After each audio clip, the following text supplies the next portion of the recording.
तो चलिए भाई, नीट का जो भी कंफ्यूजन चल रहा था, सुप्रीम कोर्ट के फाइनल आदेश के बाद सारे कंफ्यूजन को विराम मिला है और नीट का रीवैल्यूएशन के बाद पुनः रिजल्ट भी घोषित किया गया है और एक नया कट ऑफ भी जारी किया गया है। आपको तो नीट का क्वालिफाइंग मार्क्स पता ही होगा।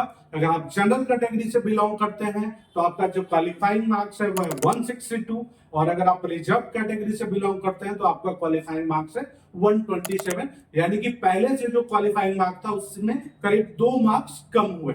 तो ये अब हम बात करते हैं वैसे स्टूडेंट्स की कंफ्यूजन के बारे में जो भी रीनीट के इंतजार में बैठे थे कि उनका मार्क्स खराब हुआ है, अगर रीनीट होता है तो उनको फिर से पेपर देने के लिए मौका मिलेगा और वो अपने मार्क्स को सुधार सकते हैं। तो भाई आप तो अब फाइनल परिणाम पर पहुंच गए हैं, कोई भी रीनीट नहीं होने जा रहा है, यानी आपके पास जो रिजल्ट है उसी रिजल्ट के आधार पे आपको मेडिकल कॉलेजों में एडमिशन मिलेगा।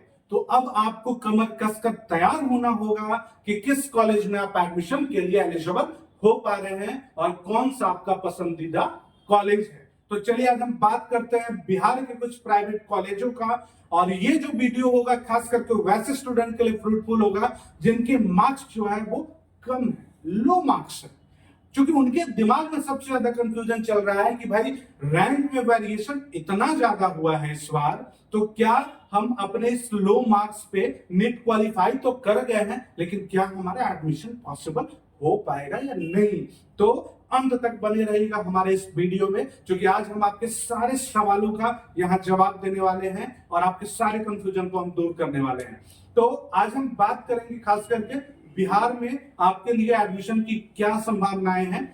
ये ज्यादा फ्रूटफुल होगा ये हमारा आज का वीडियो बिहार के वैसे नीट एस्पिरेंट्स के लिए, जो बच्चे बिहार के हैं या फिर यूपी के भी बच्चों के लिए, क्योंकि आप भी जनरल कैटेगरी में बिहार के लिए एलिजिबल हो। मैं यूपी और बिहार और भी जो ओपन स्टेट है वहां के बच्चों के लिए ये वीडियो बहुत फ्रूटफुल होने वाला है, आप अंत तक बने रहिएगा।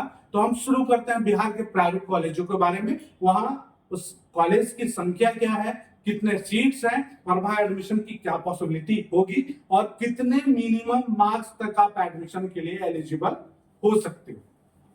तो चलिए हम बात करते हैं बिहार में प्राइवेट कॉलेज की संख्या कितनी है। तो अगर हम 2024 की बात करें तो इस साल बिहार में एक नया प्राइवेट कॉलेज भी ऐड हुआ है। अगर आप अपडेटेड रहते हैं न्यूज से तो आपको यह जानकारी मिली होगी कि Himalaya medical college and hospital जो कि पटना में ही पालीगंज में स्थित है, एक नए कॉलेज को अप्रूवल मिला है एमसीआई के द्वारा, जहां पे कि 50 सीट्स का इजाफा हुआ है, यानी कि अब बिहार में प्राइवेट मेडिकल कॉलेज में 50 सीट और ऐड हो गए हैं एमबीबीएस के।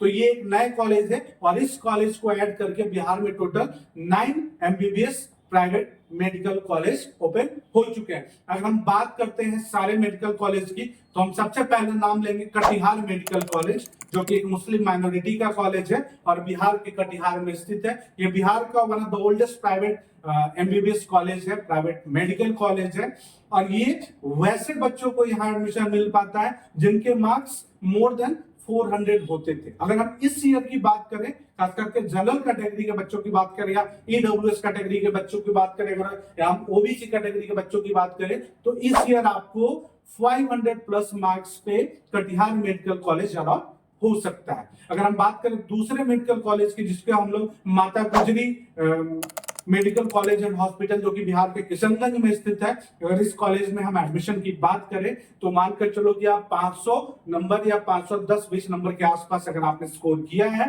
तो आप इस कॉलेज में एडमिशन के लिए एलिजिबल हो। वही अगर हम तीसरे कॉलेज जो कि आपने नाम सुना होगा Narayan medical college and hospital जो कि बिहार के सासाराम में है, सासाराम रोहतास डिस्ट्रिक्ट के अंतर्गत आता है।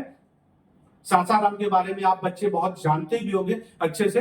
तो अगर हम नारायण मेडिकल कॉलेज सासाराम की बात करें तो यहाँ पे एडमिशन के लिए आपको 400 के लगभग में स्कोर करना होगा, तब आप सेफ स्कोर में हो और आपको नारायण मेडिकल कॉलेज में एडमिशन मिल सकता है। हालांकि मैं जो आपको स्कोर बता रहा हूं इस स्कोर पे आपको एडमिशन गारंटीड है, मिलना ही है, उससे थोड़ा नीचे भी संभावनाएं हैं कि आपको एडमिशन उन कॉलेजों में मिल सकता है। अगर हम और चौथे कॉलेज की बात करें तो आपने नाम सुना होगा Lord Buddha Kosi medical college and hospital जो कि सहरसा में स्थित है। तो इस कॉलेज में एडमिशन के लिए आप मानकर चलो कि 340 नंबर 350 नंबर आपके लिए सेफ स्कोर होगा। उसके बाद अगर हम बात करें Madhubani medical college and hospital, जो कि बिहार के मधुबनी में स्थित है। इस कॉलेज में अगर हम एडमिशन की बात करें तो आपको 300 के आसपास स्कोर करना होगा।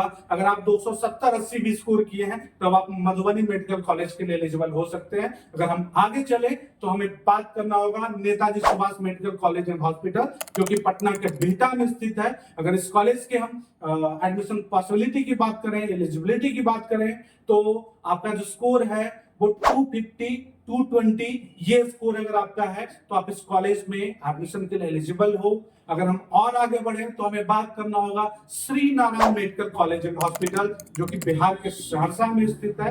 ध्यान रखिएगा, सहरसा में 2 मेडिकल कॉलेज है। पहले हमने जिक्र किया Lord Buddha Kosi medical college and hospital, अभी जिसकी हम बात कर रहे हैं वो है Shri Narayan medical college and hospital, ये भी सहरसा में ही है। और इस कॉलेज में एडमिशन के लिए आप मानकर चलो कि आपका जो सेफ स्कोर होगा वो 200 के करीब होगा। अगर हम और आगे बढ़े तो आप जान लो Radha Devi Jageshwari memorial medical college and hospital, जो कि बिहार के मुजफ्फरपुर में है।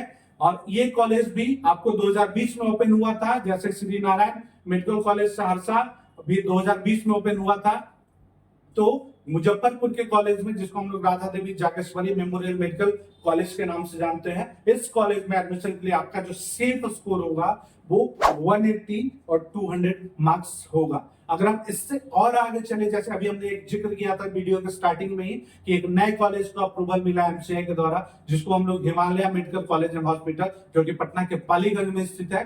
तो इस कॉलेज में एडमिशन के लिए जो आपका स्कोर होगा, अगर आप बिहार से हो, आप कैटेगरी से भी हो, मतलब आप रिजर्व कैटेगरी से बिलोंग करते हो, आप बिहार के हो, तो आपके लिए यहाँ पे संभावनाएं बन रही है कि अगर आपने जस्ट क्वालिफाइंग मार्क्स अगर क्रॉस भी किया है तब भी आपको सेफ्टी से एडमिशन मिल सकता है। तो ये था आज का हमारा वीडियो, जिसमें हमने विस्तार से बिहार के सारे प्राइवेट एमबीबीएस कॉलेजों के बारे में, वहां एडमिशन के लिए क्या सेफ स्कोर हो सकता है, जिसपे हमने बात किया। एक बात और जो आप समझ लीजिए कि हर प्राइवेट एमबीबीएस कॉलेज, चाहे वो जिस भी स्टेट का एमबीबीएस कॉलेज हो, उसने अपनी फी को रिवाइज किया है। अब आप ये समझ लो कि हर कॉलेज के फी में 2 लाख 4 लाख 5 लाख रुपए के इजाफा हुआ है।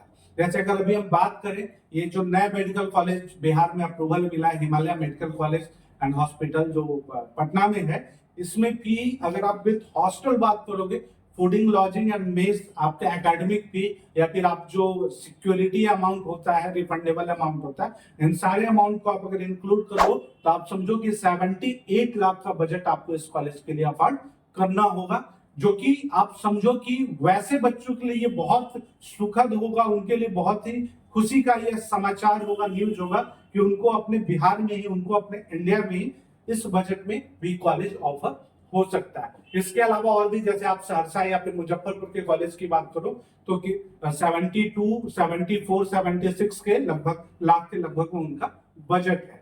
अगर आपके दिमाग में और कोई सवाल आ रहा है जिसके बारे में आप जानना चाहते हैं, आप हमसे पूछना चाहते, एक बात और जो आपको जानना चाहिए, क्योंकि जब रिजल्ट घोषित हो गया है, नया कट ऑफ जारी हो गया है, तो आपके दिमाग में एक सवाल अगला होगा कि काउंसलिंग कब से शुरू होगा।